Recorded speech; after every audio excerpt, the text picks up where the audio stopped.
Hey, vinyl community, how are we doing? Adam here from The Freight. Hope you guys are all having a great day. I want to talk to you today about a little celebration for one of my greatest inspirations and one of the music world's greatest heroes and inspirations, Mr. Georgeharrison, who, depending on who you ask or what time of day you might ask Georgeharrison to tell you when his birthday is, he will tell you either February 24th or the 25th. Based on when he was born in the hospital records. It was around midnight of the 25th, but somehow on his birth certificate it says something else. Whatever. It's just a little more to the lore of Georgeharrison, which is really wonderful. But anyway, I want to talk to you about one of my favorite and sort of most, I think, under talked about records of Georgeharrison's. And I want to talk to you about a couple of things of why this record is so significant, why this event was so significant, and give you some background on that, and also talk about the record itself. And of course, that record is the Concert for Bangladesh that happened in 1971 with Georgeharrison and some of his wonderfully talented and famous friends that came to help him out.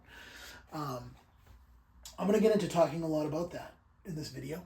And in the meantime, what I'm going to ask you to do is to take a quick second to like and subscribe.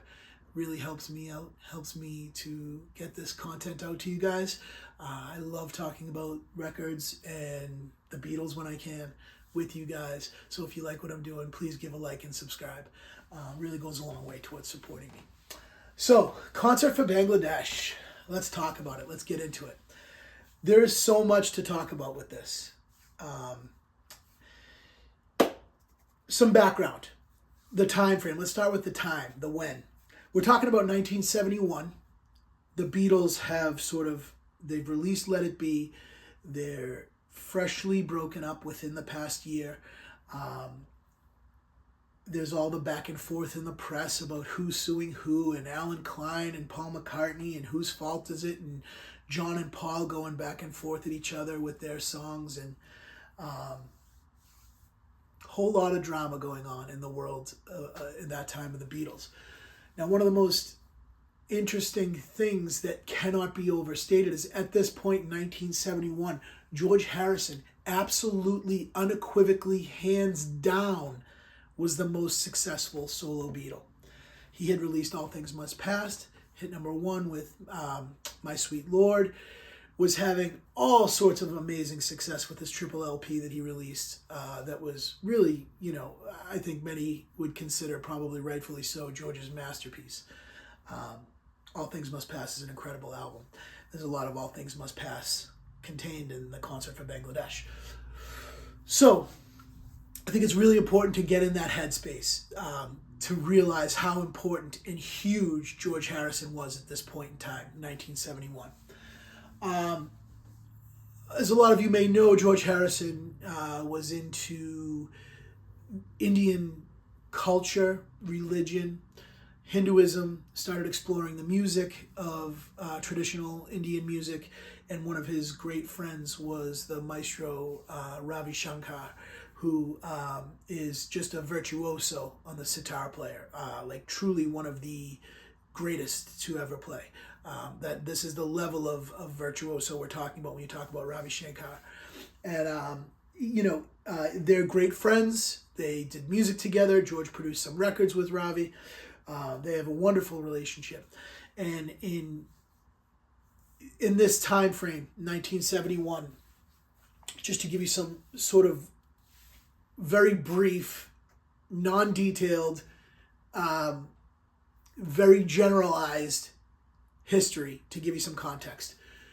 This is by no means a history lesson. I am not an expert in this political geo situation that was going on then, but I'm going to express to you what I understand, and in no means is this considered gospel. I'm just giving you a very brief kind of overview of what was going on, that events that previewed what's to come. In Pakistan, Pakistan split in 1971 around this time to West Pakistan and East Pakistan, which was separated by India, by the country of India, and by hundreds of miles. East Pakistan declared itself as Bangladesh. West Pakistan refused to acknowledge. There was all sorts of famine, conflict. There was a major cyclone that happened in around this time that in East Pakistan, Bangladesh, which devastated the country and caused thousands and hundreds of thousands of refugees to flee into India, and was causing famine, sickness, awful conflict like you couldn't imagine, with West Pakistan declaring war on them, and all sorts of awful conflict. This, of course, Ravi Shankar has family in Bangladesh. This is getting some kind of world attention, but nothing that is making any kind of dent in anything. And Ravi goes to George and says, George, I'm going to tell you about this situation that's going on in my home country. It's really awful. I'd like to do something to maybe raise awareness for what's going on for the world, and maybe raise some funds and things like that. And George says, well, obviously that's horrible, and if I want to be involved, I want to be fully involved and do something that hopefully can really make a difference. What ends up happening, the very short of it, is they come up with the idea to do this. George comes up with the idea to do this benefit concert, the Concert for Bangladesh, where George is going to bring in some very talented and wonderful friends to do this amazing benefit concert at Madison Square Garden, raise all this money, raise all this awareness, and get it all to go towards Bangladesh and relief for that country. That's the very short of it. Now, to give you some context of time, I want to say around April 1971 is when Ravi went to George. They had this conversation to start it. George supposedly spends the next month on the phone to all his friends. Hey, Ringo. Hey, John. Hey, everybody. You guys available? Come do this concert. Now, the little side note with John. John was reportedly wanting to come and agreed to come, but wanted it to be with Yoko. George said, "No, this isn't that. This isn't about that right now. We're doing, if you want to come and play, that's great, but we're not trying to do the more avant-garde Yoko thing." And that obviously pissed John off, and he ended up not coming at all. People who did come, Ringo, of course. Ringo's just always there when you need him. Leave it to Ringo. Good old Ringo. Paul, nope, they were certainly not on terms to do any kind of professional get-together. Ringo. Eric Clapton professed his love for Pattie Boyd not too long ago, before this, but George was adamant that Clapton come do his thing. Obviously, Clapton was not in great health at this time either. This was the very depths of his heroin addiction at the worst possible time. Bob Dylan came. You never know what you're going to get with Bob. This is at a time where he wasn't making a lot of public appearances, really through the 60s into the early 70s. So, you don't really know if Bob's going to show up or not, but Bob Dylan was one. You have Badfinger, who was who Georgeharrison was producing their debut album, working hard with. They were much of the backing band. Leon Russell, phenomenal piano player, composer, studio musician, incredible musician. Really, just Leon Russell's amazing. Billy Preston, Klaus Vormann, Carl Radel. Who else we got? Jim Keltner, of course. Who else am I talking about here? Am I missing anybody big on the list? I think that about covers it. So we have all these amazing, amazing world-class musicians that are going to put on this show. Now, you also need to keep in mind, this is 1971. A show like this has never happened, ever. It's never been done before. Woodstock, yes, that was a festival. You're talking about a festival situation. There's never a one-off situation where all these different musicians are, and you're talking about in Woodstock, things like that, or Monterey, an act comes on, an act comes off, an act comes on, an act comes off. festival style.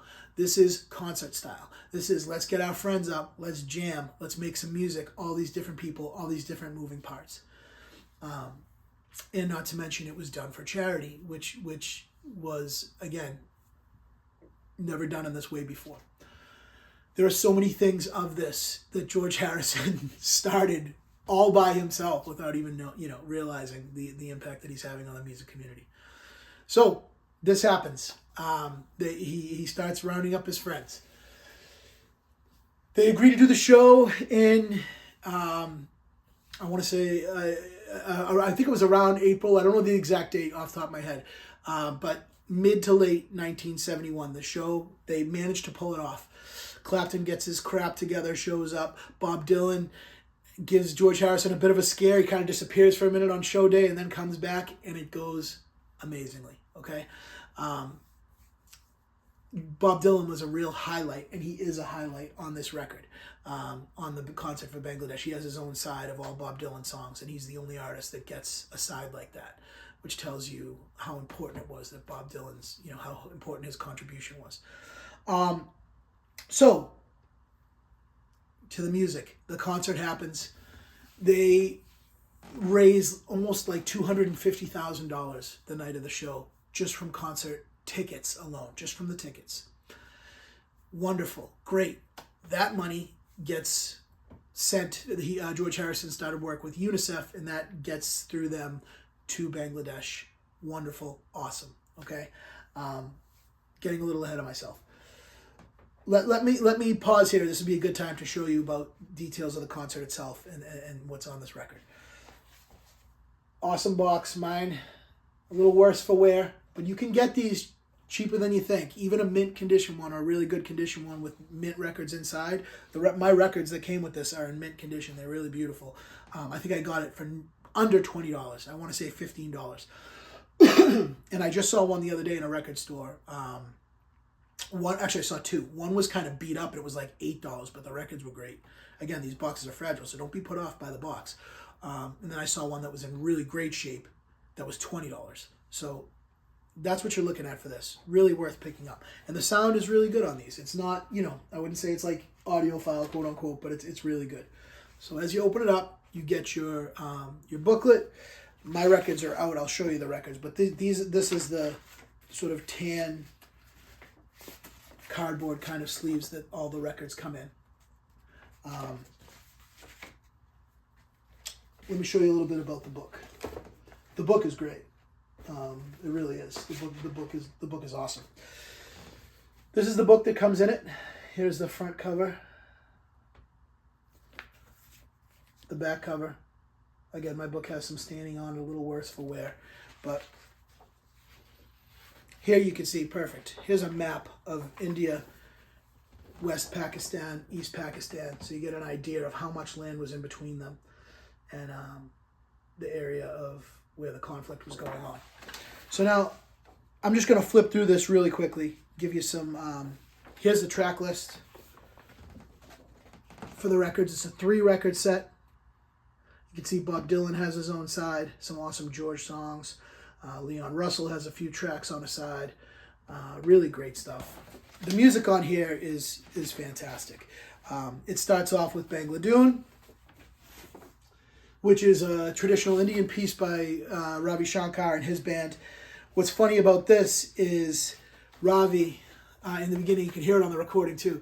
Ravi was, the whole band took a few minutes to tune up, I guess because being out in Madison Square Garden, the instruments came out of tune or whatever. And they were all sort of doing their thing, tuning, all the Indian musicians on stage. And after they stopped tuning, after a few minutes, the audience clapped. And Ravi goes, "Oh, well, if you liked our tuning so much, we really hope you'll like our performance." Because they were just tuning up, which is hilarious. And then they, go on to produce just a beautiful traditional Indian music concert. It lasted about 45 minutes. There's not 45 minutes of Ravi Shankar on the released version. So there's more content out there that I think, could be released. And I do think this is going to get a re-release. Let me give you some classic pictures here. George with the white Stratocaster, the white suit, just looking as cool as he's ever looked. George is just the man. Let's see. I'm going to try to give you one. Yeah, here's a good one with a bunch of the different musicians. Jesse Ed Davis is there. There's Kyle Radle. Of course, Billy Preston. You can see Clapton. A little worse for wear. This, again, like I said, was not him at his best. And let me just see if I can get you a little Bob Dylan action. There's Leon Russell. Leon Russell is just a legend. And, man, was his contribution to this concert important. Really was. And, of course, Mr. Bob Dylan got his own side of the record, which is incredible. So, that's the gist of the book that you get inside. It's a really awesome book. It's very comprehensive. So that's the release as a whole. Let me show you the vinyl. 3-record set. I won't show you all 3 because they all look pretty much identical. But I'll show you the what you're expecting here. This is, again, beautiful, kind of really near mint vinyl. There's not a scratch on it. I think when I bought it, it looked hardly unplayed. And I think that's how you're going to find a lot of these. I don't know. Like, the box got beat, but the vinyl that I've seen in them, I think you can find a really nice copy. And I think you'll be glad that you did. The cost is very reasonable compared to it. Okay, so concert happens. It's an overwhelming success. I mentioned the ticket money gets sent over. There's a problem. And the problem is none other than Mr. Alan Klein, the Beatles manager. Well, not the Beatles. John, George, and Ringo chose to go with Alan Klein, and Paul went with the Eastmans for representation after the Beatles broke up. Alan Klein, one of the sort of worst, most hated figures in Beatledom, and I certainly feel that way about him. He didn't file the right tax paperwork for the charity, and the money was held up for months and months and months. All this money that was incoming from this was a #1 album, The Concert for Bangladesh. This hit #1 in the UK, was #2 in the Billboard 100, so it went into #1 in other countries. This was huge moneymaker.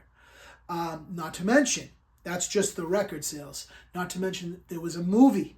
The movie film was huge, generated millions.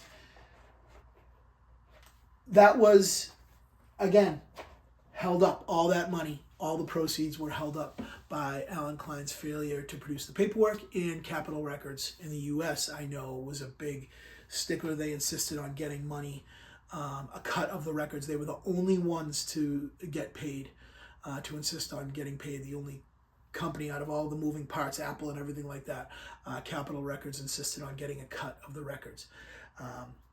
Whatever, is what it is. It's record business for you.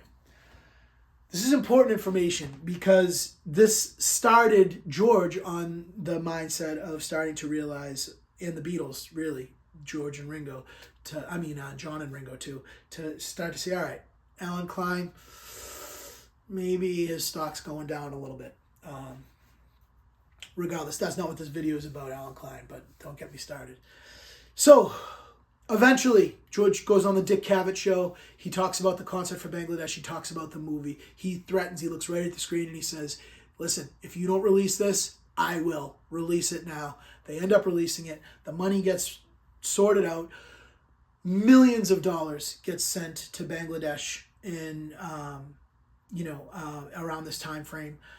The initial, again, $250,000 roughly got sent over from the ticket sales. That was not held up, but the royalties were. But that money gets sent over. There's another $1 million that gets sent from, I want to say, the initial Apple sales of the record, which gets sent fairly quickly in the next few months. And, I don't know the geopolitical situation exactly, but the war ends in December of 1971. Bangladesh is recognized as a country, as a separate own entity, and the conflict ends. Now, how much does that have to do with Bangladesh? I'm not the one to talk to you about that. I don't know. the timing's a little ironic, and the timing leads me to think that the influx of money and awareness and support played some kind of role, I would guess. This is how important Georgeharrison is. And this does not get talked about. I want to talk about this on George's birthday because he's the first one to do a concert like this. He's the first one to do a benefit concert. He's the first one to get all these super famous people on stage. And they do it for George because they love George. These are people that could command millions at any point of their lives, you know, for shows, concerts, tours, albums. They came because they love George, and they know George is doing something for the right reasons. It's Georgeharrison for you. Now, the record.